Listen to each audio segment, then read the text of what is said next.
The story begins with the honored one, Jireh Laro, who once upon a time wanted to be a hero, dreaming of a shining holy sword, defeating demons, taking down the demon lord, marrying the kingdom's princess, and finally becoming the king to live a happy life. That's what he used to dream about when he was little, but now, that's all in the past. Someone knocks on the protagonist's door. A girl asks if he can join her party.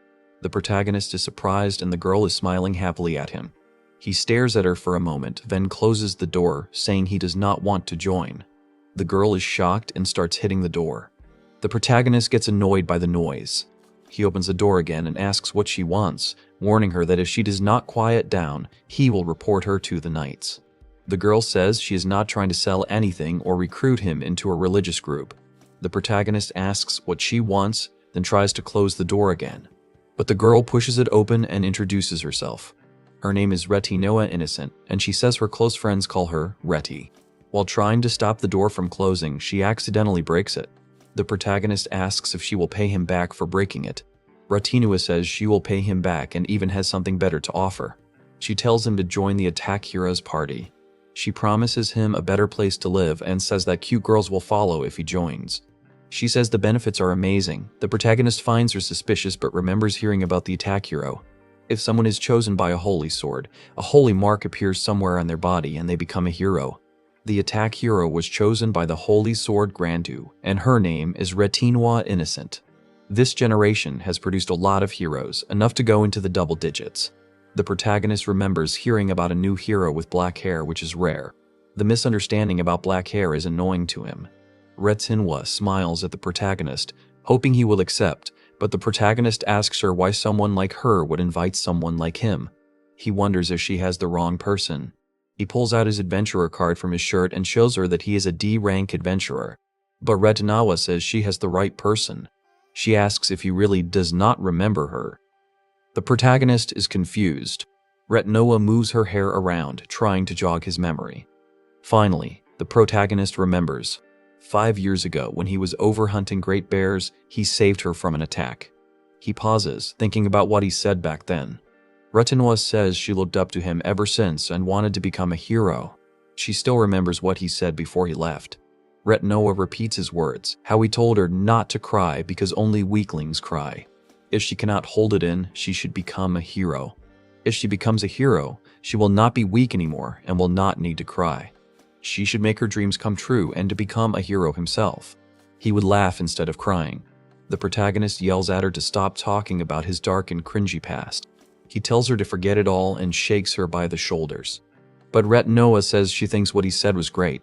She tells him that when she saw him in town, she thought it was fate.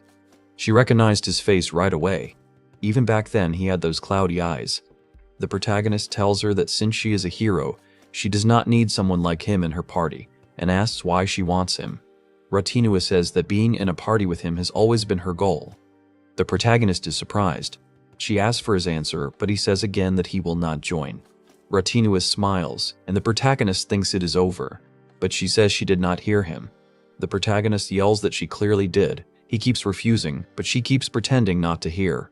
She keeps bugging him to join. After a long time, the protagonist finally gives in and says yes. Retinoa gets happy, but the protagonist says it will only be for a little while. She says 50 years is fine. The protagonist asks if she knows what a little while means.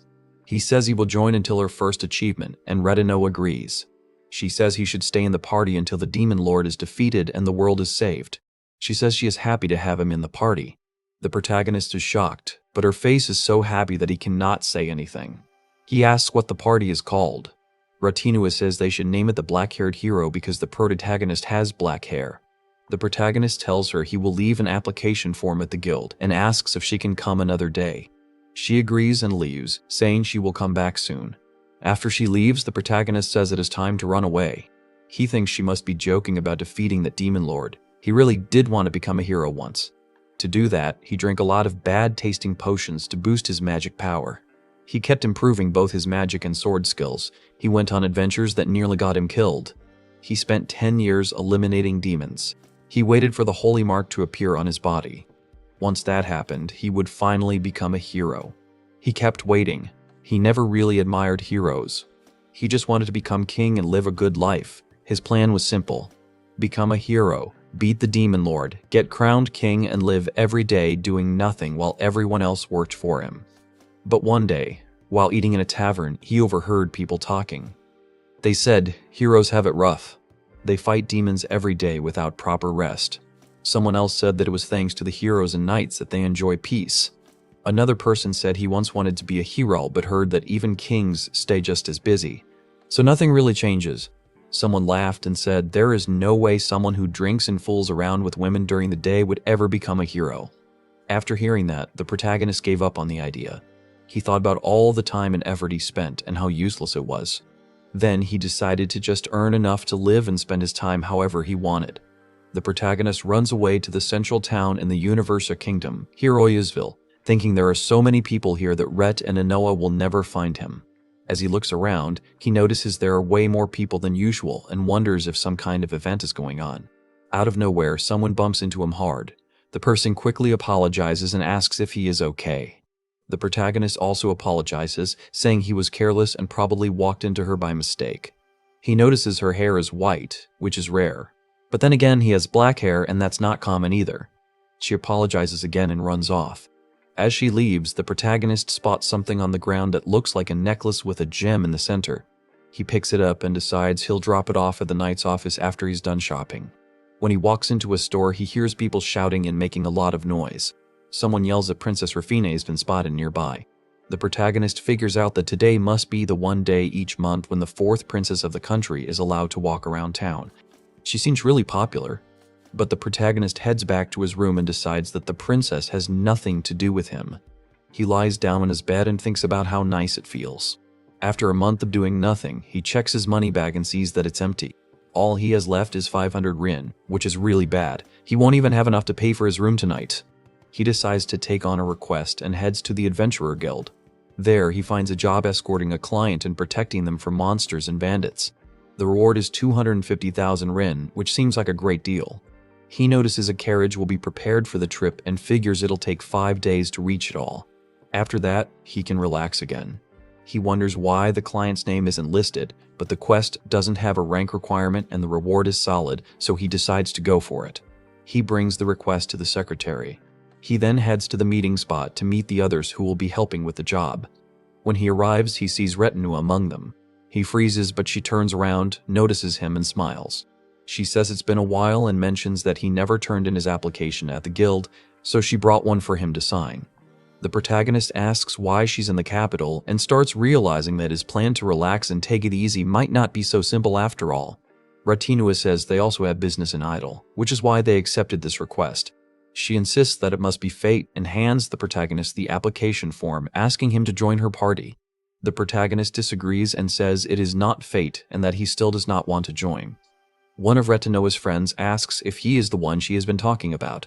Both of them stare at the protagonist while Retinua claims that he is really strong. The protagonist realizes the two girls must have already been working with Retinua before taking this request, so they have probably been friends for a while now. One of the girls doubts his strength and checks him out, saying he does not seem strong.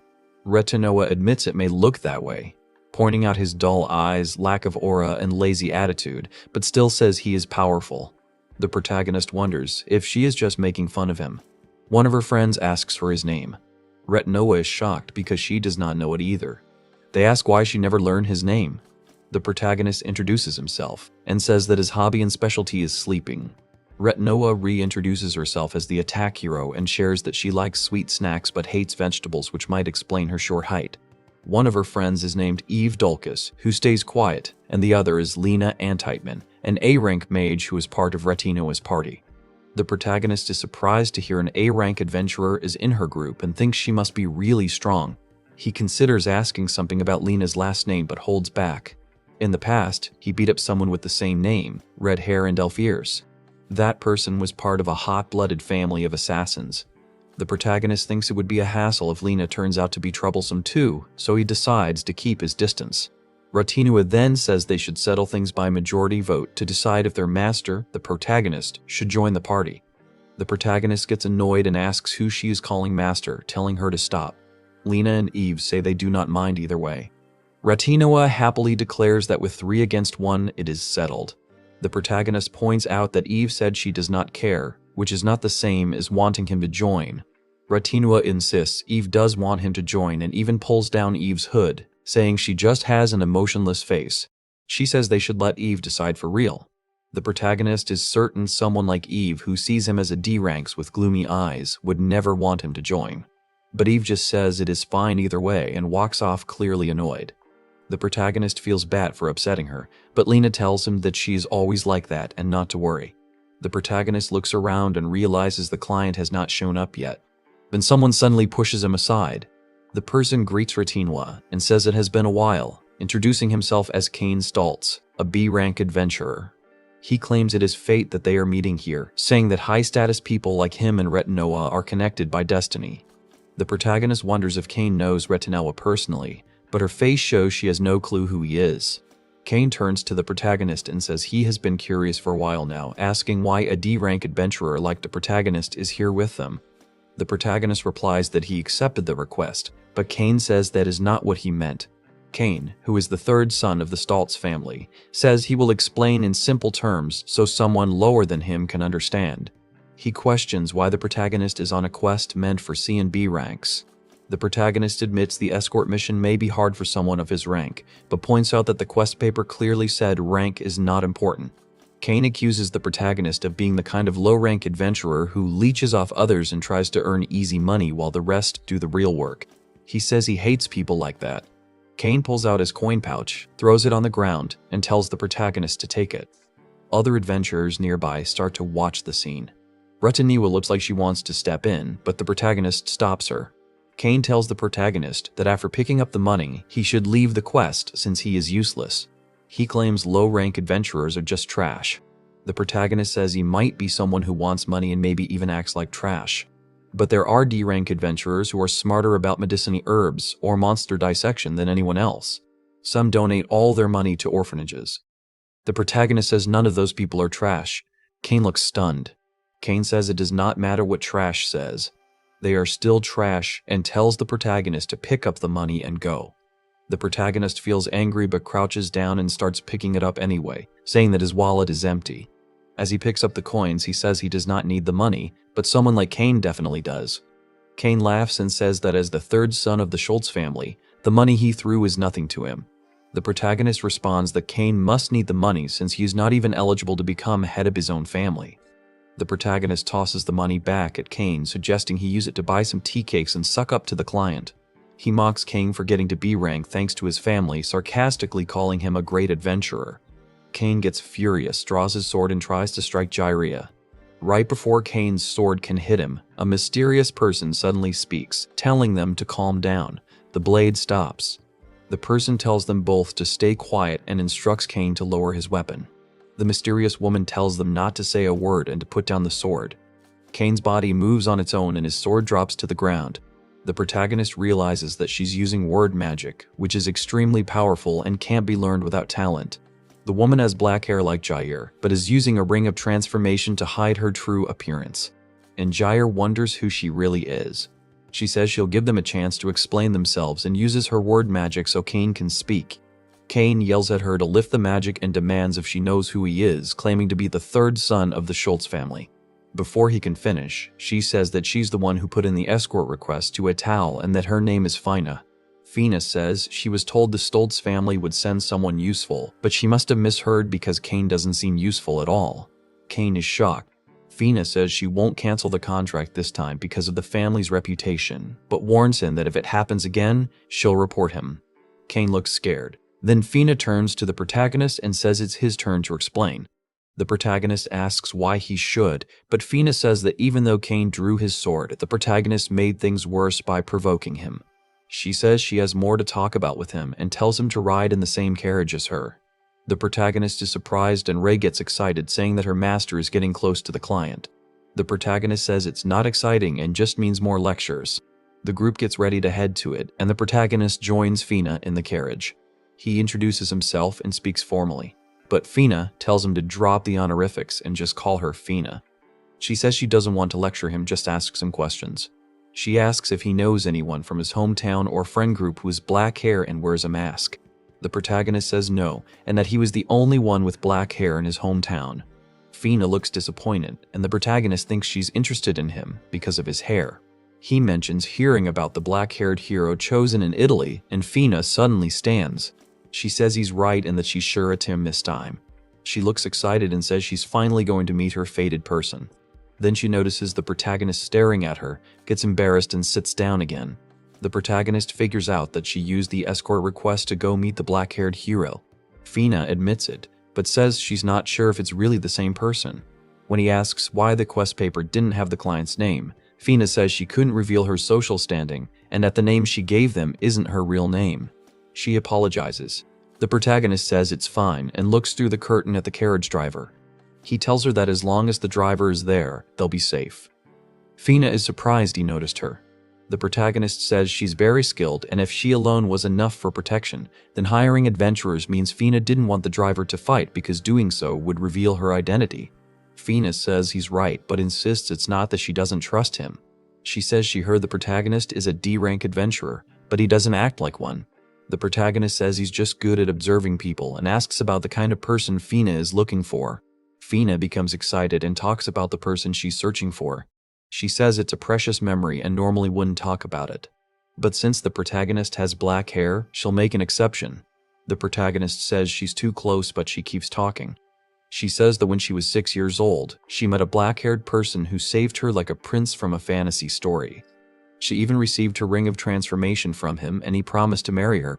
She talks for 3 hours about how cool he is and how he said he would become a hero. The protagonist nods but doesn't really listen. Fina asks if he's even paying attention and says she has high expectations for the black-haired hero. Then her stomach growls, and she becomes embarrassed. She apologizes, saying she talked too much. She was planning to stop and set up camp later, but the protagonist remembers he still has snacks from before. He pulls them from his item box and offers them to her. Fina is shocked by his use of spatial magic and asks how he can use it. The protagonist says he didn't know it was rare and just learned it on his own. Fina looks at him with pity. She sees the snacks and is amazed. They're charted snacks that always sell out quickly. The protagonist says someone sends them to him regularly to thank him. He doesn't like sweets, but they keep sending them anyway, and Fina envies him. The protagonist gives her the snacks and tells her to eat them since her stomach made noise. Outside the carriage window, Reddy is watching and wants snacks too. The protagonist offers them, and Fina says they should all take a break. Reedy eats the snacks happily, and the protagonist shares them with Eve, Lena, and the other adventurers. They thank him. The protagonist asks Kane if he wants one, but Kane tells him to be quiet and looks grumpy. Jerry figures Kane is still mad but puts a snack next to him anyway and says he can toss it if he doesn't want it, and to let him know what he thinks if he eats it. Kane wonders why Jerry is being nice to someone like him after everything and acts like he already forgave him.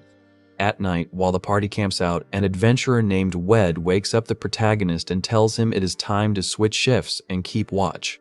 The protagonist gets up still feeling sleepy and says he forgot he had the late night shift because he listened to Fina's stories in the carriage. She gave him a high-class dinner as thanks, and it was so good that he slept really well. Wed tells him not to let his guard down even if it is late and mentions something about an angel.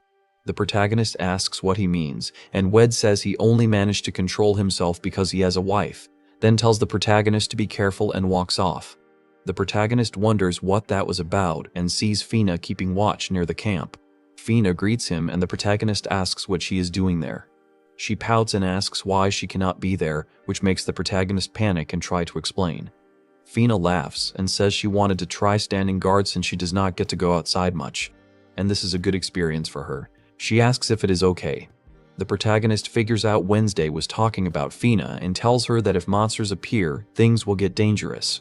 Fina says she looks weak, but she is actually strong.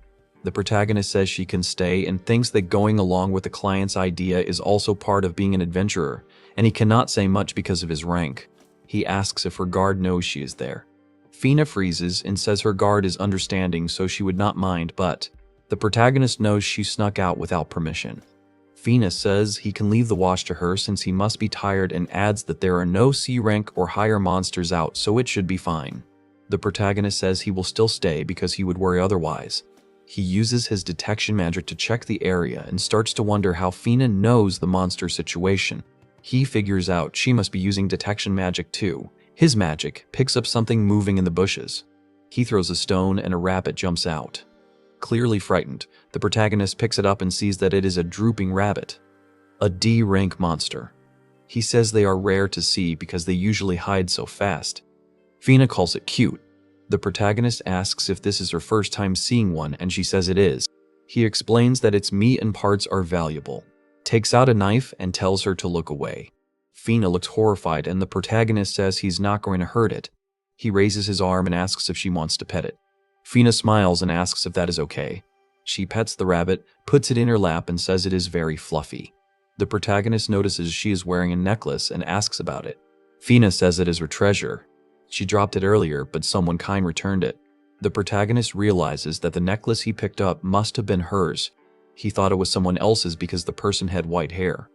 Fina says the necklace has a photo inside. The protagonist asks if it is the black-haired person she talked about in the carriage, and Fina says yes.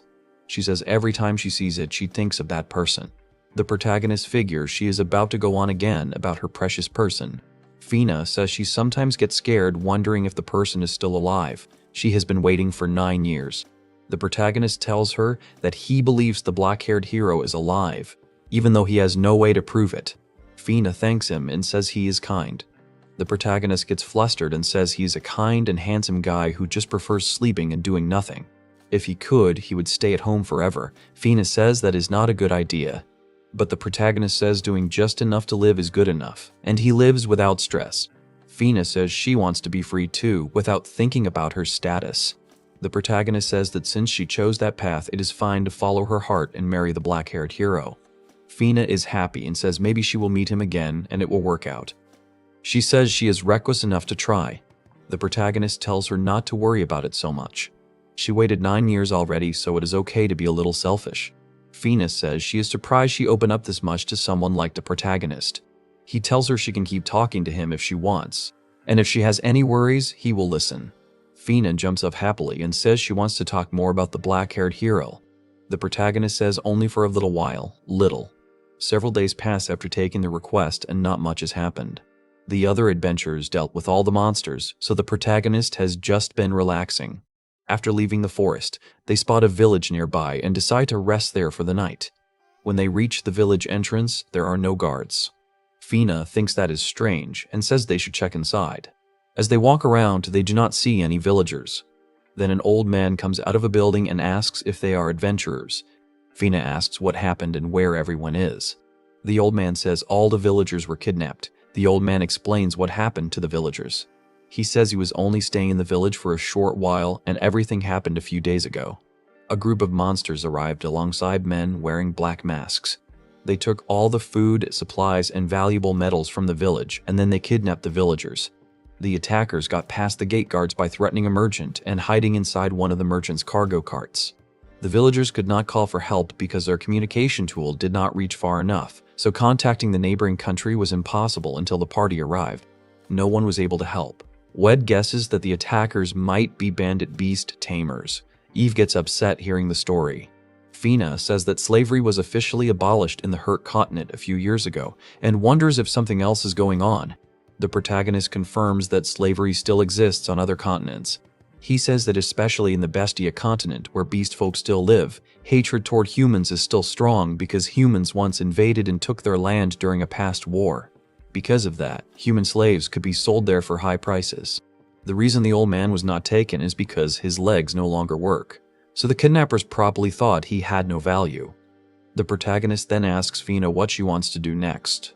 Fina seems confused by the question, so Jury explains that their job was only to escort her to Italy. Anything beyond that depends on her decision as the client. He says that if they leave now, they might still be able to catch up to the kidnappers and rescue the villagers. Fina says they cannot leave the villagers behind and decides they will go rescue them. Everyone agrees. Wed asks how they are supposed to start tracking the kidnappers. The protagonist is about to speak, but Fina quickly offers to use her clairvoyance ability. However, her guard steps forward and urges her not to use it. Fina says there are human lives at stake and they cannot just ignore it. Her guard warns her that if she uses her ability, she will no longer be able to stay hidden. The protagonist says she does not have to use her magic because he has a tool that can help them. He pulls out a magic item from his item box. Both the guard and Fina are surprised, and Fina asks how he managed to get such a rare item. The protagonist says he just happened to pick it up somewhere. He uses it and locates the kidnappers hiding in a cave in the forest. He says they have not gone far. Fina takes the item and looks through it. She sees that the villagers match the old man's description and seem to be safe. Wed also uses it and spots monsters stronger than B rank. He counts more than 60 of them.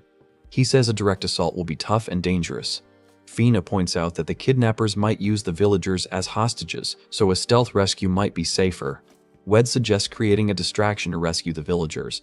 He says it will be hard to keep the kidnappers distracted for long, but a few minutes should be enough. Lena questions why they are avoiding a direct fight. She says if they let the kidnappers escape, they will just do this again, so they should wipe them out now. Everyone hesitates, unsure of what to do. The protagonist asks why they are all acting confused. He says there is no need to overthink it. Since they have Retinua, the attack hero, they can go with a head-on assault. Everyone suddenly remembers that Retinua really is the attack hero and not just someone who acts silly. Ray smiles, not understanding what is going on. At the cave entrance, the kidnappers are panicking and trying to flee. They cannot figure out why they are being attacked so suddenly. Lena uses flame magic to block their escape. Flames cover the area around them. Wed swings his weapon and strikes down several wolves. One of the kidnappers orders the wolves to attack Reddy, but she defeats them with a single swing of her sword and says it is way too easy. The protagonist sits on top of the cave roof using gravitation magic. He watches the others fight and comments on how strong they are. As a D-rank adventurer, he was told to stay back and guard the area, which he does not mind since he never feels like fighting anyway. He notices that the kidnappers' masks have a skull design. He remembers seeing the same kind of mask in the past when he saved someone as a kid. He starts to think about the past, but tells himself that it is odd to remember something like that now. Just to be safe, he uses his detection magic to scan the area. He checks on the group rescuing the villagers and sees that things are going well. He looks back toward the battlefield. Kane is fighting one of the wolves and does not notice a kidnapper sneaking up behind him. The attacker gets ready to strike and Kane notices it too late. Before the knife reaches him, the protagonist uses his marionette magic to freeze the kidnapper in place and forces him to stab himself instead. Kane is confused and wonders what just happened. As he gets distracted, the wolf lunges at him, but Kane quickly reacts and finishes it off. The protagonist is impressed by Kane's reflexes. He expected Kane to be just a B ranks on paper, but his movement is closer to a solid C rank. Still, the protagonist wonders why Kane isn't using body-strengthening magic. It's one of the basics for any swordsman since it enhances both movement and swordsmanship. Without it, Kane's having a hard time with just one wolf. The protagonist also realizes that Kane isn't using any detection magic either. He figures it might be because of Kane's school background. He's been through similar restrictions himself, especially during his training in binding techniques. Just then, Raid defeats the last of the wolves. Linus says it ended faster than she expected, and Wet adds that they should regroup with the rescue team. Now, the protagonist watches Reddy's group leave and stops using his gravitational magic. He walks deeper into the cave where the villagers were being held. The tunnel appears to be a dead end, but the protagonist finds a hidden magic circle on the wall. He uses his magic to dispel it, revealing a large transfer circle behind it. He mutters that he should wrap this up quickly and get back to the others. Meanwhile, one of the kidnappers flees from the cave. He panics, wondering how the attack hero ended up here and how their plan is now completely ruined. He rushes to a hidden area with another transfer circle and pulls out an item, planning to activate it and escape to a different location. Before he can use it though, he's hit with the protagonist's paralysis magic. He collapses and drops the item, which turns out to be a set of 10 subordination bells. The protagonist walks over and picks them up, saying that the kidnapper sure has some nasty tools. With those bells, he could have easily controlled a huge number of monsters. The protagonist looks around and sees wolves beginning to gather in the area. The kidnapper asks why Jerry is there, and Jerry answers that he followed him through the transfer circle in the cave. The kidnapper is shocked, saying he used concealment magic to hide it. The protagonist mocks the poor quality of the magic, saying it was too sloppy to fool him. The kidnapper is stunned. He's a former A-rank magic adventurer, and only a handful of people should have been able to see through that spell. The protagonist says he'd been wondering how the kidnappers planned to transport the villagers across continents. Moving that many people past the border would be impossible. The only option would have been a large transfer magic circle.